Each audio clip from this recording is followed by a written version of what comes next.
ও আচ্ছা, দাজ্জাল কি মানুষ না জিন নাকি? দাজ্জাল কে? এটা ফেরেশতা নাকি জিন না মানুষ? কি এটাও একটা প্রশ্নের বিষয়। কিভাবে দেখুন, আল্লাহ নবী সাল্লাল্লাহু আলাইহি ওয়াসাল্লাম বলছেন নূহ আলাইহিস সালামের সময়ও নূহ আলাইহিস সালাম তার কওমকে দাজ্জাল সম্পর্কে সতর্ক করেছেন। তার মানে পৃথিবীর সূচনা থেকে সে পৃথিবীতে ছিল এবং সে বের হবে শেষ জামানায়, এবং বের হয়ে সে তার অনুসারীদেরকে নিয়ে বিশ্বটাকে শাসন করবে। তার মানে অনেক লম্বা একটা হায়াত সে পেয়েছে। কোন জাতি এত লম্বা হায়াত পায় বলেন তো? কোন জাতি, মানব জাতিকে এত লম্বা হায়াত পায়? এ একটা মিস্টেরিয়াস ক্যারেক্টার দাজ্জাল। সে কি? তারপরে দেখুন, নবী সাল্লাল্লাহু আলাইহি ওয়াসাল্লাম একটা হাদিসের মধ্যে বলেছেন যে তাকে ওই তামিম দারির ওই দ্বীপে বন্দী করে রাখা হয়েছে। আপনারা হাদিসে জানেন, দ্বীপে বন্দী থাকা অবস্থায় তাকে সাহাবীরা দেখেছেন অনেক বিশাল আকৃতিতে, ঠিক আছে? এবং সাহাবীদেরকে সে প্রশ্ন করছিল, তামিম দারিকে প্রশ্ন করছিল যে বাইসানের খেজুর বাগানে খেজুর কি ধরে? বলে হ্যাঁ ধরে। সে বলছে অচিরেই আর ধরবে না। তারপরে বলছে তাবারিয়া হ্রদে কি পানি আছে? সাহাবীরা বলছেন আছে। বলছে অচিরেই পানি থাকবে না। তোমাদের ওই উম্মি নবীর কি খবর? তখন সাহাবীরা বলছেন যে তিনি মক্কা থেকে মদিনায় হিজরত করে এসেছেন, বদরের যুদ্ধ হয়েছে, বালতির মতো তার অবস্থা, একবার এদিকে পাল্লা ভারী হয় একবার এদিকে পাল্লা ভারী হয়। মানে বদরে জিতেছেন, উহুদে বিপর্যস্ত হয়েছেন। তখন এই ব্যক্তি বলছে যে তোমাদের জন্য উত্তম হবে ওই ব্যক্তির অনুসরণ করা। দাজ্জাল এই কথা বলছে, তোমাদের জন্য উত্তম হবে ওই উম্মি নবীর অনুসরণ করা। সাহাবীরা জিজ্ঞাসা করছেন আপনি কে? তো সে বলছে যে আমি হচ্ছি দাজ্জাল, আমি হচ্ছি দাজ্জাল। আমাকে অচিরেই এখান থেকে মুক্ত হওয়ার অনুমতি দেয়া হবে, তখন আমি এই পৃথিবীটাকে শাসন করব। তো এখানে সাহাবীরা দেখে আসছেন, যারা দেখে আসছেন তারা পরে ইসলাম কবুল করেছেন। তখন তারা মুসলিম ছিলেন না, খ্রিস্টান ছিলেন। কথা বুঝতে পারছেন? তাহলে এখানে আমরা তাকে একটা বিশাল দেহি দেখলাম, শিকল দিয়ে বন্দী। আবার নবী সাল্লাল্লাহু আলাইহি ওয়াসাল্লাম একদিন মদিনার মধ্যে উমর রাদিয়াল্লাহু আনহুকে নিয়ে হাঁটছেন, সহিহ মুসলিমে আছে। খবর পাওয়া গেল যে মদিনায় একটা যুবক ছেলে আছে, ইহুদি মায়ের সন্তান একটা যুবক ছেলে, যার চুলগুলা কোকড়ানো, চোখটা একটু ফোলা, যার আলামতগুলা দাজ্জালের সাথে মিলে যাচ্ছে। তখন নবী সাল্লাল্লাহু আলাইহি ওয়াসাল্লাম ওমর ইবনুল খাত্তাবকে নিয়ে ওদের বাসায় গেলেন। দেখলেন খেজুর বাগানে সে বসে আছে। মনোযোগ দিন। এবার নবীজি গিয়ে বললেন যে তুমি কি দেখো? সেই ছেলেটা বলছে আমি আরশ দেখি। আরশ বোঝেন? সিংহাসন। কোথায় তোমার আরশ? সেই ছেলে বলছে পানির উপরে। কোথায়? পানির উপরে। নবীজি বলছেন তুমি তো তাহলে শয়তানকে দেখো। নবীজি বলছেন তুমি কি বিশ্বাস করো যে আমি শেষ নবী? সেই ছেলে বলছে আপনি কি বিশ্বাস করেন যে আমি নবী? কি বুঝতে পারছেন কথা আমার? নবীজি বলছেন তুমি কি বিশ্বাস করো যে আমি শেষ নবী? সেই ছেলে বলছে আপনি কি বিশ্বাস করেন যে আমি নবী? উমর রাদিয়াল্লাহু আনহু তরোয়ালের খাপ খোলা সারা। তিনি বললেন যে ইয়া রাসূলুল্লাহ অনুমতি দেন, এর গর্দানটাকে নামাই দিই, বেয়াদব, আপনার সাথে বেয়াদবি করছে। তখন নবী সাল্লাল্লাহু আলাইহি ওয়াসাল্লাম বললেন দাআহু ইয়া উমর, তাকে ছেড়ে দাও। যদি সে সত্যিকার অর্থেই দাজ্জাল হয়ে থাকে, তুমি উমর তাকে হত্যা করতে পারবে না। কেন হত্যা করতে পারবেন না? কারণ দাজ্জালের নিহত হওয়া লেখা আছে ঈসা আলাইহিস সালামের হাতে। কার হাতে? ঈসা আলাইহিস সালাম যখন আসবেন, এই প্যালেস্টাইনের বাবে লুদ নামক জায়গায় দাজ্জালকে মারা হবে। ঠিক আছে কথা? তাহলে ওমর তুমি তাকে হত্যা করতে পারবে না। আর যদি সে দাজ্জাল না হয়ে থাকে, নিরপরাধ মানুষকে হত্যা করে কোনো লাভ নাই। এখানে চান্স নেওয়া হলো 50-50। এক হাদিসে আপনি দেখছেন নবীজি বলছেন নূহ আলাইহিস সালাম তার কওমকে দাজ্জাল সম্পর্কে সতর্ক করেছেন। এক হাদিসে নবীজি বলছেন সে বের হলে 40 দিন বিশ্ব শাসন করবে। প্রথম দিন 1 বছর, দ্বিতীয় দিন 1 মাস, তৃতীয় দিন 1 সপ্তাহ, বাকি দিন আমাদের মতো। আরেক হাদিসে নবীজি বলছেন তামিম দারি দেখে এসেছে তাকে কোথায়? দ্বীপে বন্দী অবস্থায়, সে ছাড়া পাবে অচিরেই। আবার এখানে নবী সাল্লাল্লাহু আলাইহি ওয়াসাল্লাম মদিনাতেই একটা যুবক ছেলেকে দাজ্জাল মনে করে ইনভেস্টিগেট করলেন। আপনার কাছে কি সাবজেক্টটা সহজ মনে হচ্ছে না কঠিন? খুব সহজ কি না কঠিন? চিন্তা করতে হবে কি হবে না? এতই জটিল একটা ক্যারেক্টার। শুধু তাই না, নবীজি আরো বলছেন সে যখন বের হবে, 4টা জায়গার কথা পাওয়া যাচ্ছে হাদিসে, 4টা জায়গা কোত্থেকে বের হবে। এখানে কিন্তু নবীজি মদিনাতে তাকে খুঁজলেন, ইনভেস্টিগেট করলেন। আবার আরেকটা হাদিসে নবীজি বলেছেন সে যখন বের হবে শেষ জামানায়, তখন মক্কায় ঢুকতে পারবে না, মদিনায় ঢুকতে পারবে না।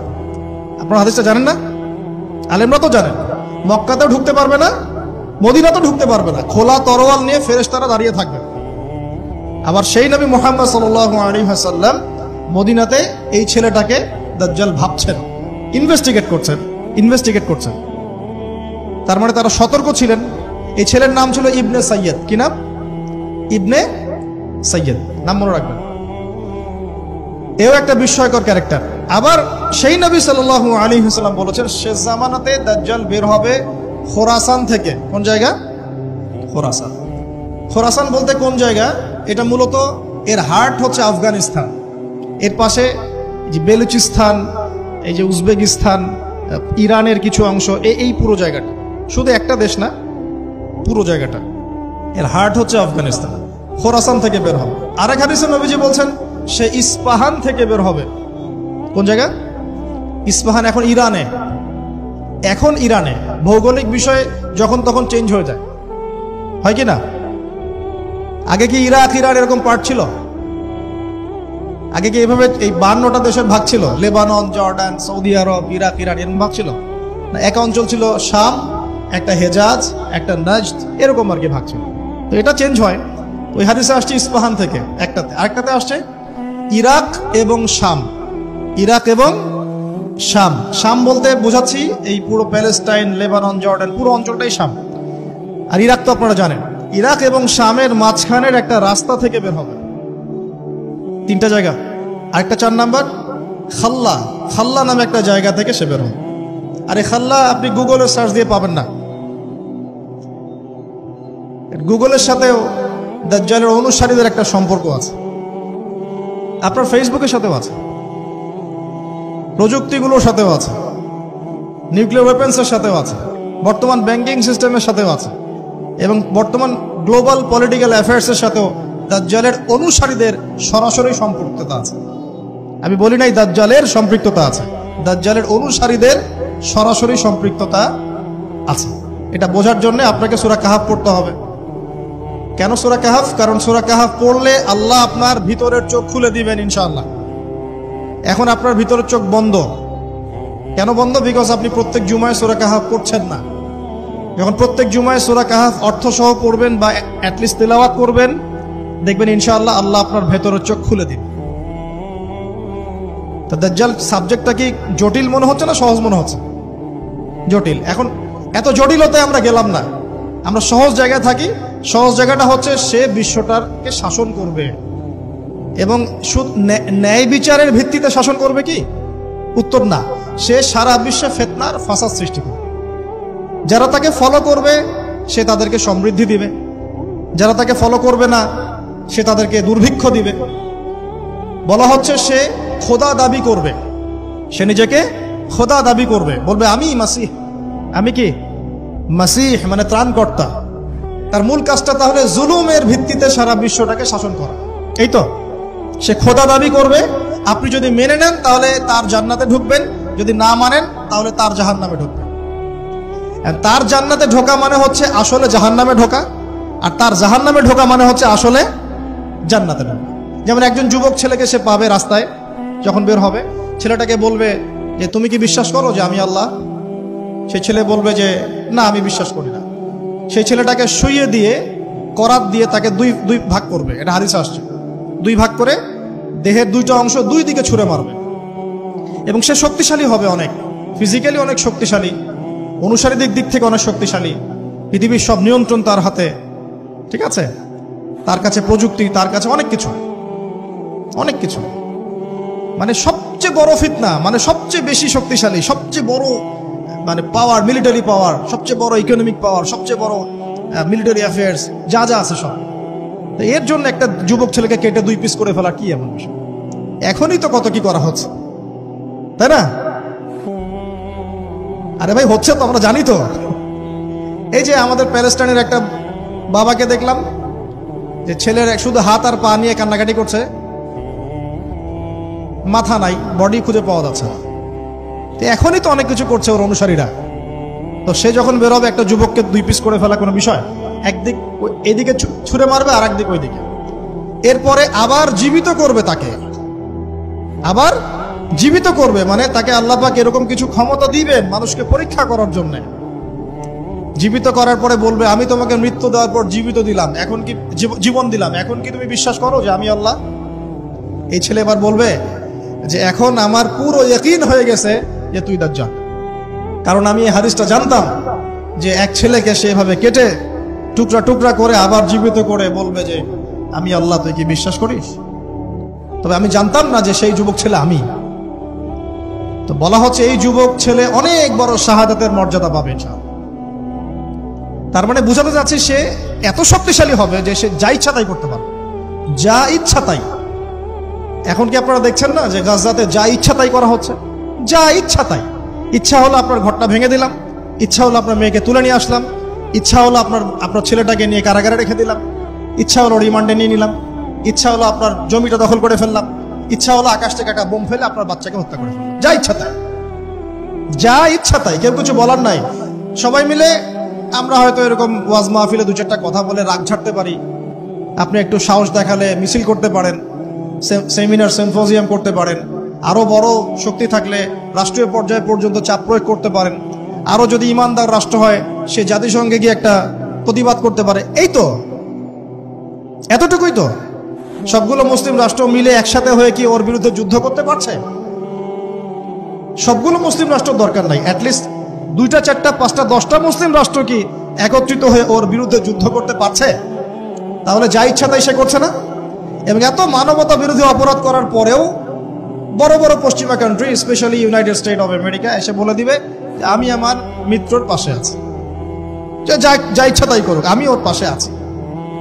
এবং কথাগুলো তারা খুব ঠান্ডা মাথায় বলে, আমাদের মতো ওই যে পলিটিক্যাল চিল্লা ফেল্লা করে কথা বলে। আমরা ওয়াজ মাহফিলে যে একদম চিল্লা চিল্লি করে গলা ফাটায় ফেলে দিই একদম, হ্যাঁ, মানুষের আবেগ বুঝে ওয়াজ করি, মানুষের আবেগ বুঝে ওয়াজ করি। জোরে জোরে বললে মানুষ জোরে জোরে ঠিক বলবে, আমার ভিউ বাড়বে। আদতে এগুলো কথা বলার আদব না, এগুলো কিন্তু কথা বলার আদব নয়। এখন বিষয়টা দেখুন, ঠান্ডা মাথায় বলে দিবে আমরা আমাদের মিত্রের পাশে আছি। তাহলে ও যা ইচ্ছা তাই করছে না? একটা ছোট রাষ্ট্র যদি যা ইচ্ছা তাই করতে পারে, দাজ্জাল করতে পারবে না? তাই মনে হয়? এখন সে এভাবে বিশ্বটাকে শাসন করবে। আপনি যদি মেনে নেন তাহলে আপনি সমৃদ্ধি পাবেন, না মানলে আপনাকে দুর্ভিক্ষ দিয়ে দিবে। একটা কওমের পাশ দিয়ে যাবে, বলবে তোমরা কি বিশ্বাস করো যে আমি আল্লাহ? বলবে হ্যাঁ বিশ্বাস করো। ব্যাস, এদেরকে সমৃদ্ধি, সোনা দানা হীরা জহরত যত খাজানা খনি আছে দিয়ে দিবে। একটা কওমের পাশ দিয়ে যাবে, বিশ্বাস করো আমি আল্লাহ, সে বলবে না আমরা বিশ্বাস করি না, আর ইমানদার, ওদের উপর বৃষ্টি বন্ধ হয়ে যাবে, দুর্ভিক্ষ। এখন দুর্ভিক্ষ, বৃষ্টি বন্ধ হওয়া ইত্যাদির অনেক ব্যাখ্যাও আছে। মূল কথাটা আসেন, সে যদি বিশ্বটাকে শাসন করতে চায় তার অনুসারীর দরকার আছে কি নাই? আছে না নাই? আচ্ছা, এবার একটু ভালো করে বোঝেন। মনে করেন আপনার নাম হচ্ছে আমাদের আব্দুল্লাহ ভাই, মনে করেন, বা আব্দুর রহমান, ঠিক আছে? আব্দুর রহমান ভাই আমাদের মনে করেন যে বিশ্বটাকে শাসন করতে চায়। তাহলে ভাই আপনি বলেন তো, এই বিশ্বের অর্থনীতি আপনার নিয়ন্ত্রণ করতে হবে কিনা? হবে না? হবে না? না নিয়ন্ত্রণ করে কি আপনি বিশ্ব শাসন করতে পারবেন? আচ্ছা, আপনাকে বিশ্বের এই পুরো গ্লোবাল অ্যাফেয়ার্স, পলিটিক্যাল অ্যাফেয়ার্স গুলো নিয়ন্ত্রণ করতে হবে কিনা? হবে কি হবে না? আচ্ছা, আপনাকে বিশ্বের মিডিয়াগুলো নিয়ন্ত্রণে রাখতে হবে কিনা? হবে কিনা? আপনাকে বিশ্বের বড় বড় অস্ত্রশস্ত্রগুলো নিজের করে মজুত করতে হবে কিনা? বিশ্বের সবচেয়ে দামি বিষয়গুলো যেমন অয়েল, গোল্ড, সিলভার, পেট্রোডলার, এগুলো আপনার নিয়ন্ত্রণে থাকতে হবে কিনা? থাকতে হবে। আচ্ছা, বিশ্বের অর্থনীতি থেকে শুরু করে, রাজনীতি থেকে শুরু করে, সমরনীতি থেকে শুরু করে, মিডিয়া, প্রযুক্তি, এগুলো আপনার নখদর্পণে থাকতে হবে কিনা?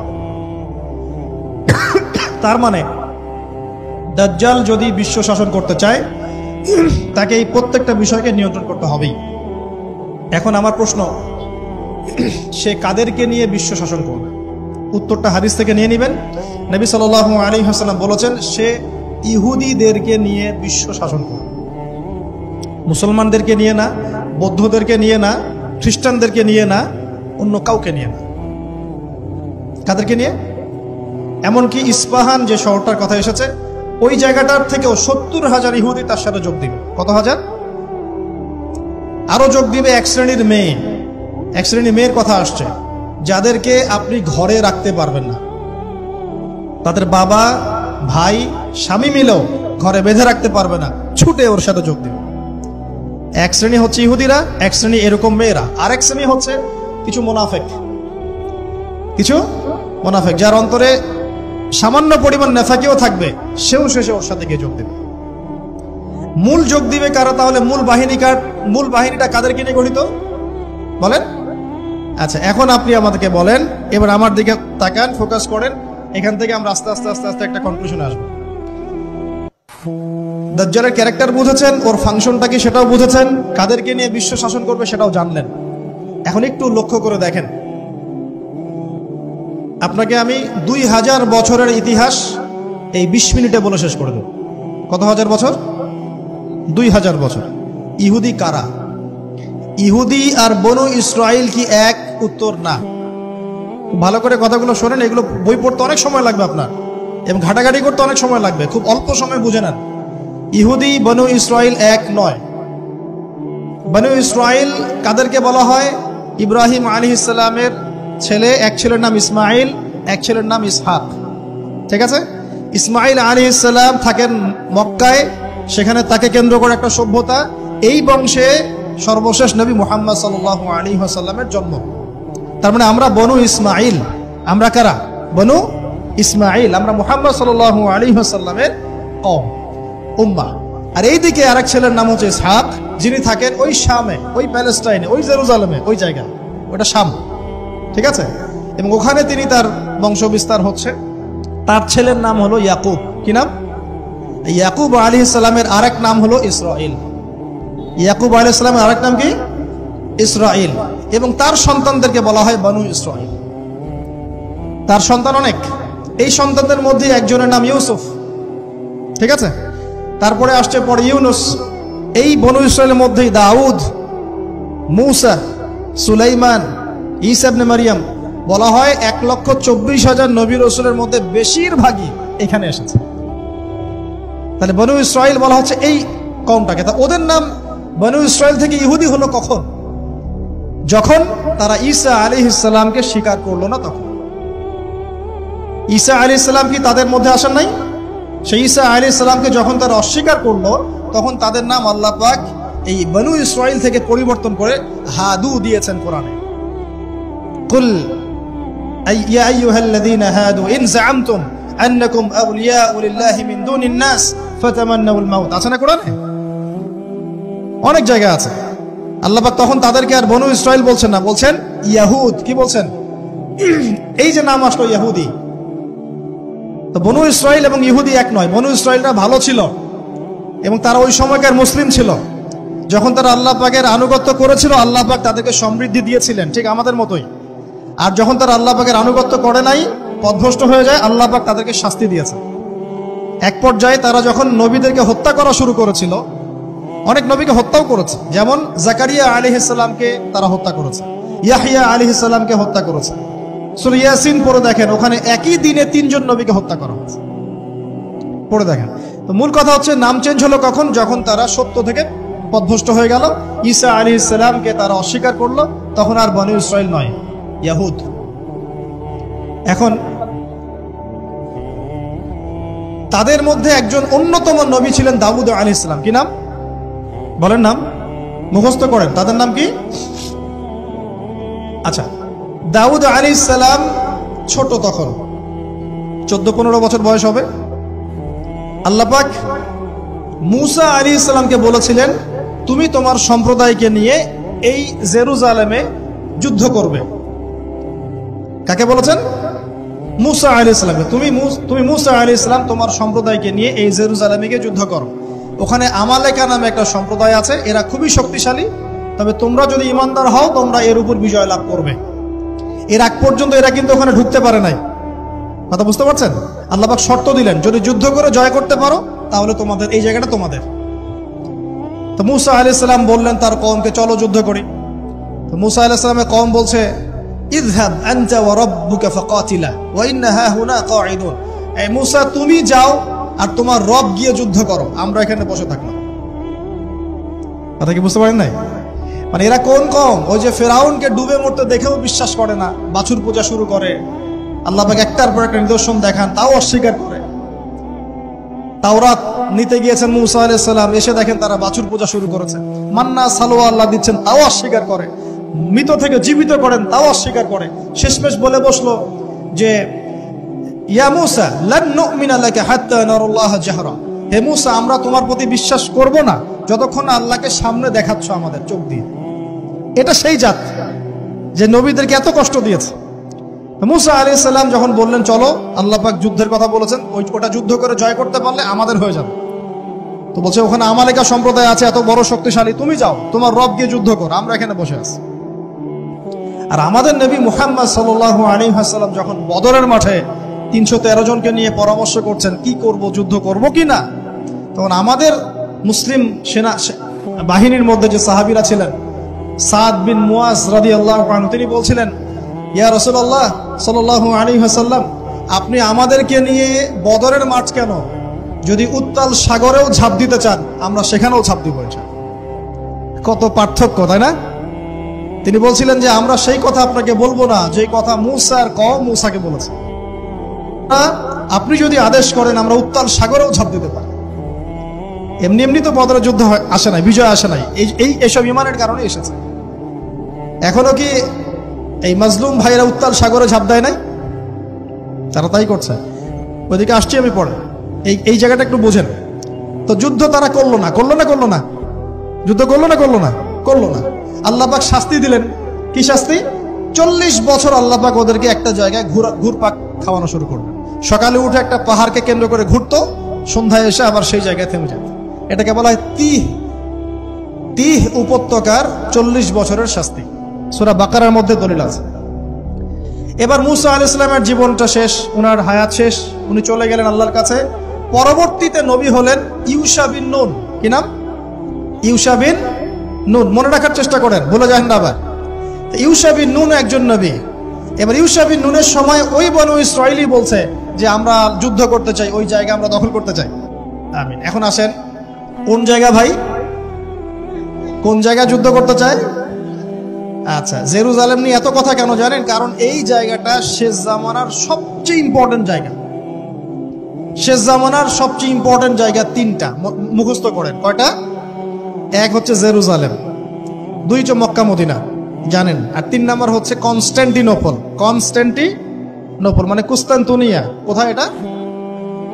তুরস্কে। আরেকটা জায়গা আছে, এটাও অনেক বেশি ইম্পর্টেন্ট, সেটা হলো খোরাসান। সেটা কি? খোরাসান। এই 4টা জায়গার কথা মাথায় রাখবেন। পুরো বিশ্বের এই প্রেক্ষাপট এই 4টা জায়গাকে কেন্দ্র করে ঘুরতে থাকবে, এবং এর সেন্টার হার্ট হচ্ছে জেরুজালেম। কারণ কিয়ামত ততদিন পর্যন্ত হবে না যতদিন এই জেরুজালেম মুসলিমদের দখলে না আসছে, এবং এই জেরুজালেম থেকে ইমামুল মাহদি ঈসা ইবনে মারইয়াম বিশ্ব শাসন না করছেন, ততদিন পর্যন্ত এই পৃথিবীতে কিয়ামত হবে না ইনশাআল্লাহ। বুঝতে পারছেন কথা?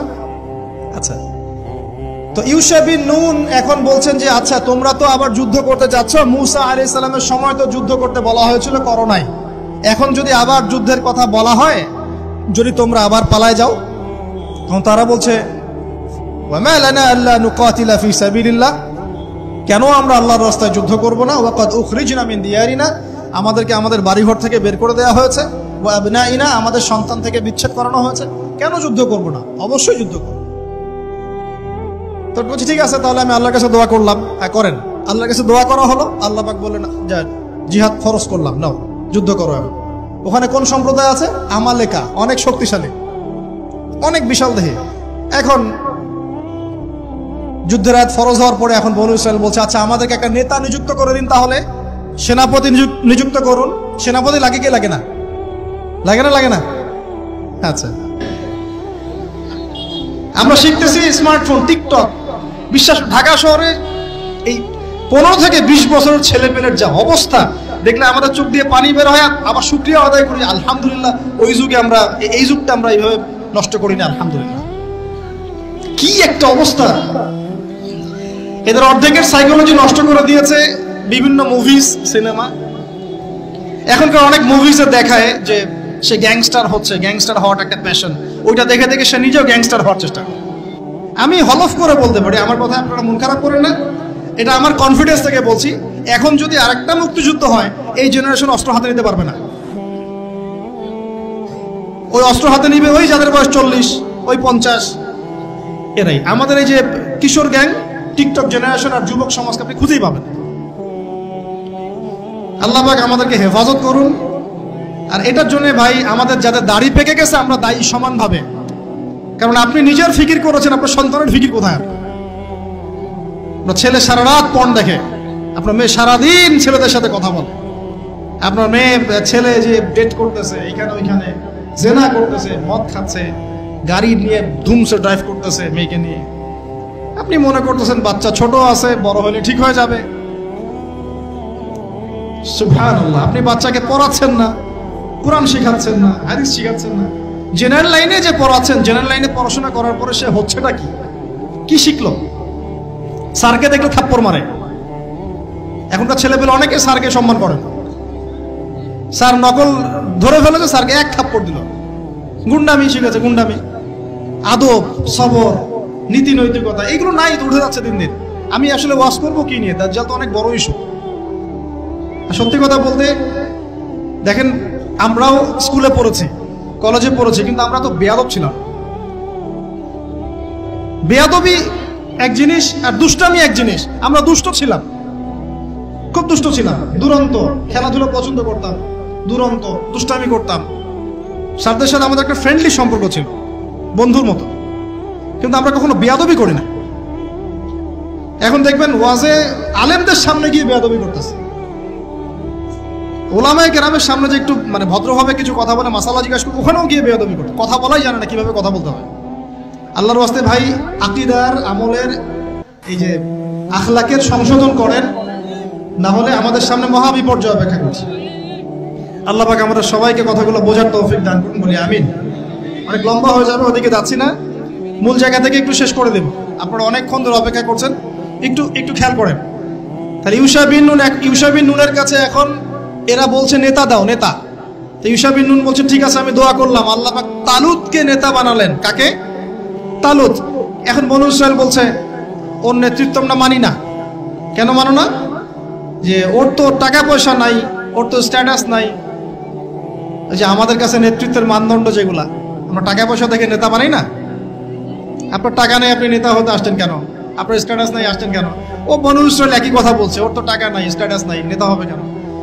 তখন আল্লাহ পাক বলছেন যে ওয়াজাদাহু বাসতাতান ফিল ইলমি ওয়াল জিসম। আল্লাহ পাক তো তালুতকে দুটো কোয়ালিটি দিয়েছেন। আল্লাহ পাক তাকে শারীরিক শক্তি দিয়েছিলেন এবং জ্ঞান দিয়েছেন, প্রজ্ঞা এবং জ্ঞান দিয়েছেন। তার নেতৃত্বের মানদণ্ড কয়টা এখানে পেলেন? দুটা।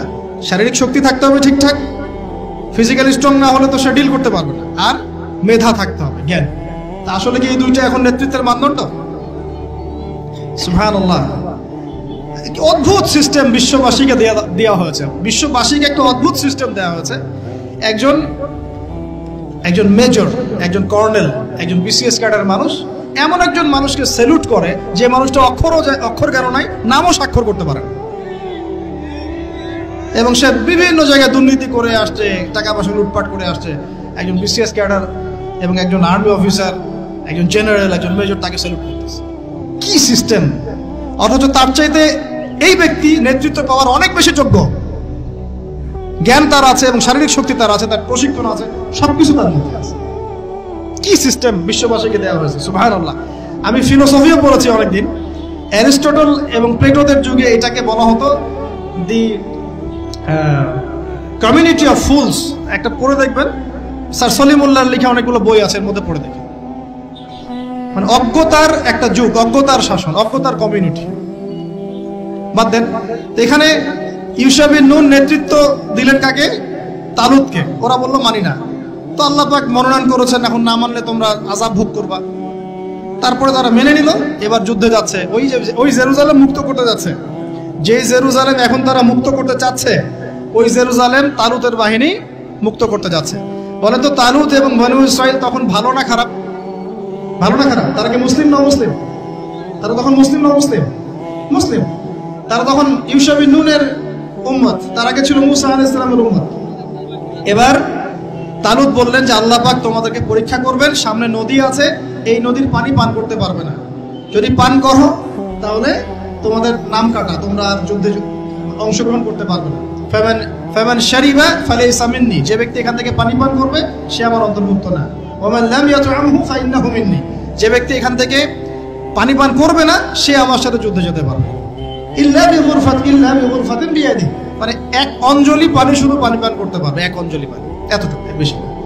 ফাশারিবু ইল্লা কলিলাম মিনহুম, আল্লাহ পাক বলেন ওদের বেশিরভাগই পানি পান করলো, অল্প কিছু বাদ দিয়ে। অল্প কিছু সংখ্যা তাফসীরে এসেছে 313 জন বাদ দিয়ে, 313 জন বাদ দিয়ে, 313 যে বদরে এখানেও। তো এবার এই 313 জনকে নিয়ে তালুত এগিয়ে গেল, গিয়ে দেখলো বিশাল বাহিনী, বাপরে বাপ, একদম আমালেকা সম্প্রদায়ের। সেখানে নেতৃত্ব দিচ্ছে ওদের সেনাপতি, তার নাম জালুত। কি নাম? জালুত। এবং এই জালুতের বাহিনী দেখে মুসলিম বাহিনী বলছে যে লা তাকাতা লানা বিজালুতি ওয়া জুনুদি, এই জালুতের বাহিনীর সাথে পেরে ওঠার ক্ষমতা তো আমাদের এখন হবে না। কিন্তু যারা ভেবেছিল যে আল্লাহর সাথে সাক্ষাৎ করতে হবে, যাদের ঈমান দৃঢ় ছিল, তারা বলেছিল কাম মিন ফিআতিন কলিলাতিন গালাবাত ফিআতান কাসীরাতান বিইذنিল্লাহ, তোমরা ভয় পেও না, আল্লাহর হুকুমে বহু ছোট ছোট দল বড় বড় দলের উপর বিজয় লাভ করেছে। এটা তারা বলে একটা দোয়া করলো, এই দোয়াটাও শিখে নেবেন। তারা একটা দোয়া করলো, তারা বলল রব্বানা আফরিগ আলাইনা সাবরান ওয়া সাব্বিত আকদামানা ওয়ানসুরনা আলাল কওমিল কাফিরিন। আর আল্লাহ পাক বলেন ফাহাজামু বিইذনিল্লাহ, আল্লাহ পাকের হুকুমে তারা এই মাত্র 313 জন নিয়েই জালুতের বিশাল বাহিনীকে পরাজিত করে। বুঝতে পারছেন? এবং এই বাহিনীতে দাউদ আলাইহিস সালামও ছিলেন, তখন তিনি ছোট। এই জালুতকে হত্যা করেছে দাউদ আলাইহিস সালাম। হ্যাঁ, ওয়াকাতালা দাউদ জালুত, দাউদ আলাইহিস সালাম জালুতকে হত্যা করলেন। কিভাবে হত্যা করলেন সেটা আসছে যে এই গুলতি নিক্ষেপ করেছিল দাউদ আলাইহিস সালাম, আর তার চোখে গিয়ে লাগে জালুতের, এতেই জালুত মারা যায়। তো এখন মূল কথাটা হচ্ছে, দেখুন এই বনু ইসরাইল এই যুদ্ধে জয়লাভ করে এই বাইতুল মুকাদ্দাস বা জেরুজালেম জয় করলো। এই যে তারা প্রথমবার এখানে ঢুকলো, এর আগ পর্যন্ত কিন্তু ঢুকতে পারে না। এবার আল্লাহ পাক তাদেরকে বললেন তোমরা এখানে যদি আমার আদেশগুলো মেনে চলো, এই জায়গা তোমাদেরই, তোমরা এখানে থাকবে, কিন্তু যদি তোমরা আদেশ না মানো, আমার বিরুদ্ধাচরণ করো, তোমাদেরকে এখান থেকে বের করে দেব। আর আল্লাহ পাক এটা বলেও দিলেন লা তুফসিদুন্না ফিল আরদি মাররাতাইন, তোমরা কিন্তু দুইবার সীমা লঙ্ঘন করবা, আমি কিন্তু সতর্ক করছি তোমাদেরকে। কয়বার? দুইবার। এবার দাউদ আলাইহিস সালামের সময় তারা খুব সুন্দর ছিল, একদম রুলিং স্টেট। বলা হয় যে দাউদ আলাইহিস সালামের সময় তারা ওই জেরুজালেম থেকে বিশ্বকে শাসন করেছে। ঠিক আছে? দাউদ আলাইহিস সালামের পরে আসলো তার ছেলে সুলাইমান, নাম কি? সুলাইমান আলাইহিস সালাম। এই সময় আরো সমৃদ্ধি লাভ করলো, এত সমৃদ্ধি যে বাতাসের উপর নিয়ন্ত্রণ। জিনরা ডুবুরির কাজ করে পাথর এনে দেয়, জিনরা ডুবুরির কাজ করে মণিমুক্তা এনে দেয়। জিনদেরকে দিয়ে এই যে বাইতুল মুকাদ্দাস তিনি নির্মাণ করালেন আবার, তাই না? এই যে বাইতুল মুকাদ্দাসের কথা বলছে। তারপরে বাতাসকে যদি বলেন এখান থেকে আমাকে নিয়ে যাও, 1 মাসের পথ এক বেলায় চলে যাচ্ছে। পিঁপড়া হাঁটছে, সুলাইমান আলাইহিস সালাম পিঁপড়ার ভাষা বোঝেন, পাখির ভাষা বোঝেন, তারা তেলাওয়াত করেন, মাছ এসে তেলাওয়াত শুনে। মানে এমন একটা সভ্যতা, এই সভ্যতা পৃথিবীতে আসেনি কখনো। এবং আপনি যতই সায়েন্স এন্ড টেকনোলজির কথা বলেন না কেন, এই লেভেলে আপনি যেতে পারবেন না, কখনো পারবেন না। কারণ সুলাইমান আলাইহিস সালাম একটা দোয়া করেছিলেন, রব্বি হাবলি মুলকান, আল্লাহ আমাকে এমন রাজত্ব দান করো, লা ইয়ামবাগি লি আহাদ, যেমন রাজত্ব আপনি কাউকে দেন নাই কখনো। পৃথিবীর ইতিহাসে সুলাইমান আলাইহিস সালামের মতো রুলিং স্টেট কোনোদিনও ছিল না, আসবেও না। তো সুলাইমান আলাইহিস সালাম এবং তার অনুসারীরা তখন ভালো ছিলেন এবং জেরুজালেম থেকে তারা বিশ্ব শাসন করেছেন। এবার শুরু হলো তারপরে এদের অধঃপতন শুরু হতে হতে এমন একটা জায়গায় চলে গেল যে জেনা, এই মদ খাওয়া, এই সুদ খাওয়া, এই মানুষকে হত্যা করা, এমনকি নবীদেরকে হত্যা করা, এমন কোনো পাপ নাই করতে বাকি রাখলো না। এমন কোনো পাপ নাই, মানে নবীদেরকে পর্যন্ত জবাই করে হত্যা করেছে। আর কি কিছু বলতে হবে? আল্লাহ পাক ওই যে ওয়াদা করেছিলেন যদি ফাসাদ সৃষ্টি করো এখান থেকে বের করে দেব। এবার আল্লাহ পাক একটা বাহিনী পাঠালেন। এই বাহিনীটা পাঠিয়েছেন ইরাকের ব্যাবিলন থেকে। কোন জায়গা? ইরাকের ব্যাবিলন। এই বাহিনীর রাজার নাম ছিল নেবুজাদ নেজার। কি নাম বলেন? নেবুজাদ নেজার। সে ছিল মূলত অগ্নি পূজারী আর কি। তার একটা সভ্যতা, ব্যাবিলনের সভ্যতা। ব্যাবিলনের সভ্যতা কিন্তু অনেক প্রাচীন। এবার তারা গিয়ে কি করলো, এই বনু ইসরাইল যারা পথভ্রষ্ট হয়ে গেছে এদেরকে এমন মায়ের ওখানে জেরুজালেমে গিয়ে একটা একটা করে সেখান থেকে ওরা বের করে দিল, দিয়ে ওদেরকে ওই জেরুজালেমের যে মসজিদ, ওখানকার ফল ফসল যা আছে সব ডিস্ট্রয়, ম্যাসাকার করে ফেলল। এখন ওরা যা করতেছে গাজার সাথে এরকম কাজ এর চেয়ে ভয়ঙ্কর। নেবুজাদ নেজার একটা একটা করে ধরে ধরে কেটে কেটে ফেলল। আর বাকি যারা বেঁচে ছিল এদেরকে দাস বানিয়ে শিকল দিয়ে পেঁচিয়ে ব্যাবিলনে নিয়ে গেল। তাহলে দেখেন, রুলিং স্টেট থেকে বনু ইসরাইল চলে আসলো এখন কোথায়? ব্যাবিলনে, দাসত্বের শৃঙ্খল। আর তাদের ওই ফকর থাকলো না, শেষ। কারণ আল্লাহ ওয়াদা করেছিলেন ভালো থাকলে ভালো থাকবা, খারাপ করলে খারাপ। যেমন আল্লাহ পাক আমাদের সাথে ওয়াদা করেছেন না, উম্মতে মুহাম্মাদি যদি আমার আনুগত্য করো, মুহাম্মদ সাল্লাল্লাহু আলাইহি ওয়াসাল্লামের আনুগত্য করো, তোমরাই বিশ্বের নেতৃত্ব দিবে। আর যদি না করো, ওই যে তোমাদের উপর কাফেরদেরকে চাপাই দিবে, তাই না? এখন এরকমই আল্লাহ পাকের সুন্নতে একদম সেম। ইতিহাস খালি ঘুরছে আর ঘুরছে, কখন ওদের পাল্লায় কখন আমাদের পাল্লায়। বিশ্বের ইতিহাসটা একদম প্যারালাল, খেয়াল করে দেখবেন। এবার এই ব্যাবিলনে চলে আসার পরে এরা দাস, কাজ করলে খাইতে পারে, না করলে খাইতে পারে না। দেখেন কোন জায়গা থেকে আল্লাহ কোথায় নিয়ে আসলেন। আজকে আমরা যে 1200 বছর ওয়ার্ল্ডটাকে শাসন করেছি, কেউ বিশ্বাস করবে এখন? আমরা যে মুসলিম উম্মাহ প্রায় 1200 বছর মুহাম্মদ সাল্লাল্লাহু আলাইহি ওয়াসাল্লামের পর থেকে এই বিশ্বটাকে আমরা শাসন করছি, এখন কেউ বিশ্বাস করবে? এখন যদি পশ্চিমারা বলে যে তোমাদেরকে স্যাংশন দিয়ে দিব, ব্যাস তখন আমাদের দেখা যায় যে সমস্যা হতে পারে। কেউ যদি বলে তোমরা যদি বাড়াবাড়ি করো টাকার মান কমে যাবে, আমরা বলি বাপরে বাপ, তাহলে তো বাড়াবাড়ি করা যাবে না। আমরা কি ওদের উপর রুল করতে পারি? এখন সরাসরি কথা বলেন না, পারি না। কিন্তু একসময় পারতাম। মানে ওরা জিজিয়া দিয়ে আমাদের দেশে থাকতো, জিজিয়া কর, ট্যাক্স দিয়ে আমাদের দেশে থাকতো। মুসলিম উম্মার যখন একটা ইউনাইটেড গ্লোবাল খিলাফা ছিল তখনকার কথা বলছে। তো এভাবে পালা বদল হয়। তো ওরা কখনো ভাবতে পারে নাই যে ব্যাবিলনে এসে এইভাবে জেলের জীবন কাটাতে হবে। কেন? অবাধ্যতার কারণ। এবার আল্লাহ পাক তাদেরকে আরেকটা সুযোগ দিলেন। কি দিলেন? আরেকটা সুযোগ দিলেন। ব্যাবিলনে বসে বসে ওরা আলোচনা করে যে আমাদের কিন্তু একজন মাসিহ আসবে। কে আসবে? মাসিহ মানে হচ্ছে ত্রাণকর্তা। এই মাসিহ যখন আসবে আমরা আবার সেই জায়গা ফিরে পাবো। কি করবো আবার?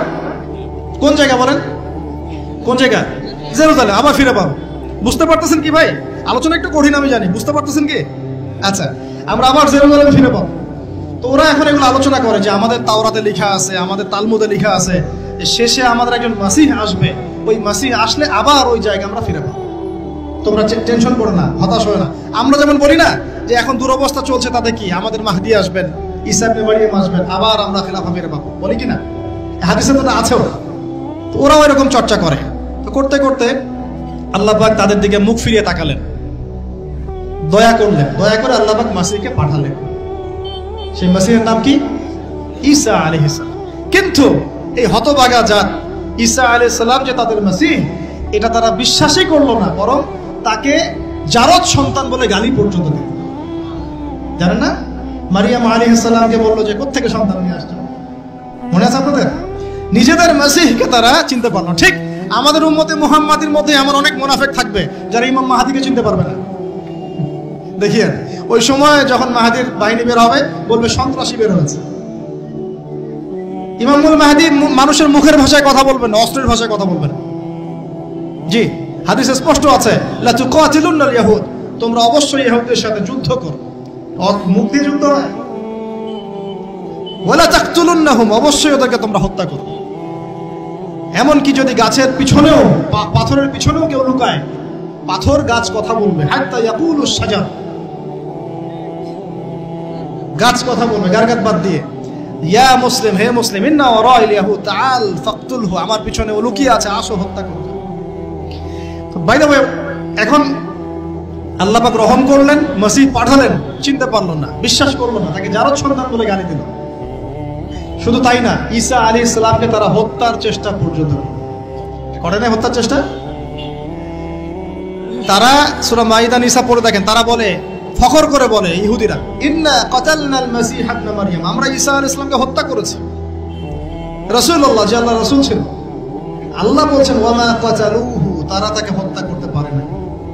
ওয়া মা সালাবুহু, তারা তাকে ক্রুশবিদ্ধ করতে পারে নাই। বাল রাফাআহু আল্লাহু ইলাইহি, বরং আল্লাহ পাক তাকে তার কাছে উঠিয়ে নিয়েছে।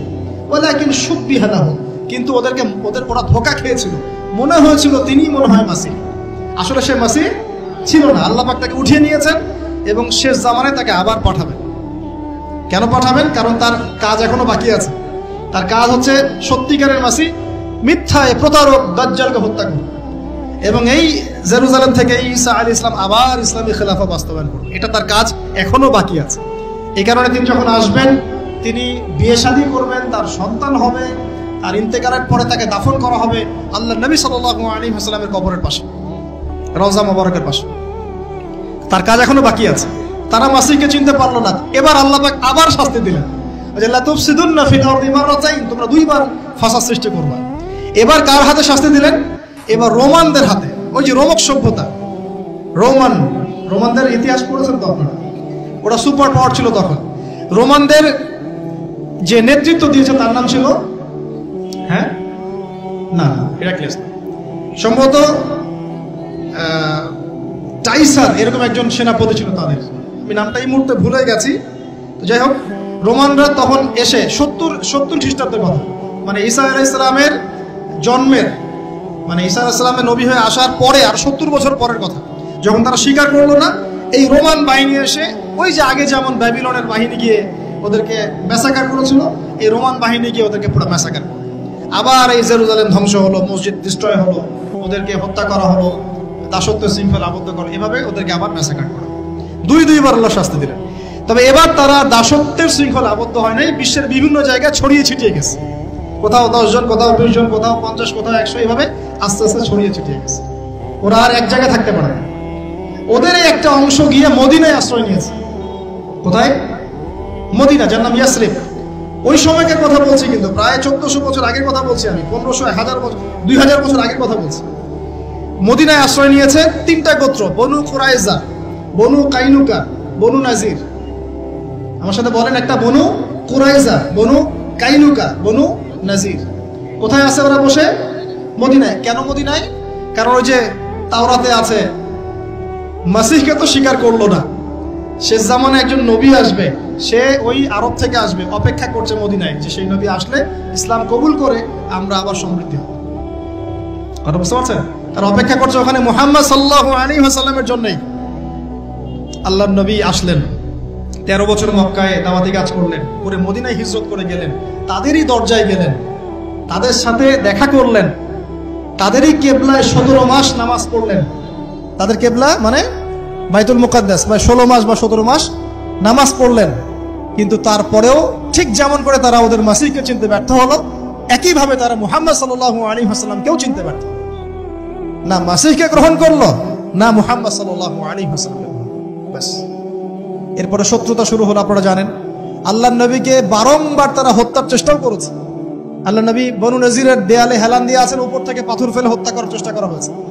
খাইবারে নবী যুদ্ধ করতে গিয়েছেন, তাকে বিষ পান করে প্রয়োগ করে হত্যা করার চেষ্টা করা হয়েছে। তাহলে ওদের চরিত্র কি বদলালো? বদলিয়েছে? বদলায় নাই। আপনারা কি ওদের পটভূমি বুঝতে পারছেন, ইতিহাস? এবার নবী সাল্লাল্লাহু আলাইহি ওয়াসাল্লামকে আল্লাহ পাক যুদ্ধের আদেশ করলেন। আল্লাহ নবী সাল্লাল্লাহু আলাইহি ওয়াসাল্লাম একটা করে ইহুদি কওমের এগেইনস্টে যুদ্ধ করলেন, একটা করে। প্রথমে বনু কুরাইজা, বনু কাইনুকাকে বের করে দেওয়া হলো, তারপরে বনু নাজিরকে বের করে দেওয়া হলো, তারপরে বনু কুরাইজাকে বের করে দেওয়া হলো, সর্বশেষ খায়বারে গিয়ে একটা করে ইহুদিকে ওখান থেকে বের করে দেয়। 4টা গোত্রকে বের করা হয়েছে। প্রতিটা বাড়ি ওদের খেয়ানতের কারণে, মদিনা সনদের চুক্তি ভঙ্গ করার কারণে। ওদের চরিত্রটাই এমন ছিল। আমরা চুক্তিবদ্ধ ছিলাম যে আমরা তোমার সাথে যুদ্ধ করব না, তোমরা আমার সাথে যুদ্ধ করবে না, আমাদের শত্রুদের বিরুদ্ধে তোমরা তাদেরকে সাহায্য করতে পারবে না। কিন্তু এই ইহুদিরা কুরাইশদেরকে সাহায্য করে, ওদের সাথে আঘাত করে আমাদের বিরুদ্ধে গদ্দারি করেছে। এই কারণে আমরা কি জুলুম করেছিলাম? আল্লাহ পাক কি জুলুম করতে পারেন? এবার তাদেরকে বের করে শুরু দেয়াই হয় নাই। আমাদের নবী সাল্লাল্লাহু আলাইহি ওয়াসাল্লাম ইন্তেকালের কয়েকদিন আগে বলে গিয়েছিলেন, ইন্তেকালের কয়েকদিন আগে, যে আমার ইন্তেকালের পরে এই জাজিরাতুল আরব থেকে তোমরা ইহুদিদেরকে বের করে দিও। কে বলে গেছেন? আর সেই কওমের সাথে এখনকার মধ্যপ্রাচ্যের যে আরব কান্ট্রিগুলো আছে, এরা উপরে না ভিতরে ভিতরে হাত পেতে আঘাত করে বসে আছে। সুবহান, লজ্জা আমাদের, লজ্জা, ধিক্কার আমাদের। ওদের ওদের প্রত্যক্ষ পরোক্ষ মদদে এই রাষ্ট্রটা টিকে আছে। চতুর্দিক থেকে 8-10টা মুসলিম কান্ট্রি মিলে যদি একত্রিত হয়, ওখানে থাকতে পারতো? তাই মনে হয়? মসনদের জন্য, দুনিয়ার স্বার্থে, অর্থের স্বার্থে আমরা এই কাজগুলো করেছি, করে যাচ্ছি, এখনো করে যাচ্ছি। আতাতের হিস্ট্রি বলতে গেলে সারা রাত যাবে, আপনাদের ধৈর্য ধরতে পারবেন না। এই 1917-18 সালের দিকেও এই নাজদিরা, 1917-18 সালের দিকেও নাজদিরা এই ব্রিটেনের সাথে আতাত করে তুর্কিতে নিয়োজিত যে ইয়ারা ছিল, শাসকরা ছিল, তাদের বিরুদ্ধে বিদ্রোহ করে আরব রাষ্ট্র কায়েম করেছে।